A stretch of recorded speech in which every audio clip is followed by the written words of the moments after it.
உதயநிதிக்கு ஒரு சவால் விடுறேன். திருவல்லிக்கேணி சேப்பாக்கம் தொகுதி சட்டமன்ற உறுப்பினர் பதவியை ராஜினாமா செய்யுங்க.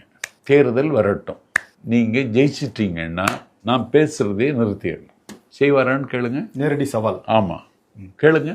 சம்பத்தை நிற்பாரா? அதில் சேப்பாக்கம் திருவல்லிக்கேணி அது யாரோ நிற்பாரா? தொகுதியை ராஜினாமா செய்வார். இப்பவுமே 17,000 ஓட்டில் தாம் தீம் ததிக்கிடு தும்பிடு தான் வந்திருக்காரு. அதுவும் காங்கிரஸ் கட்சியிலேருந்து கட்சியில் சேர்ந்த ஒரு ஆளை அவசரமாக நிப்பாட்டணும். அந்த தொகுதியில் இந்த ஒருத்தர் நிப்பாட்டி இருந்தால் இப்பவுமே தோற்றுருப்பார். குளத்தூர் கதி தான் சேப்பாக்கத்துக்கும் வந்திருக்கும். அதனால தம்பி கொஞ்சம் ஆரவாரம் செய்யாத.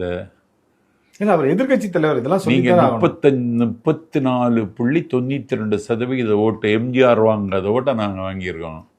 நீங்கள் 24க்கு இறங்கியிருக்கீங்க.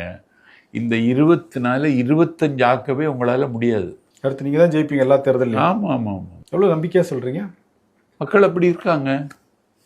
மக்கள் அப்படி தான் இருக்காங்க.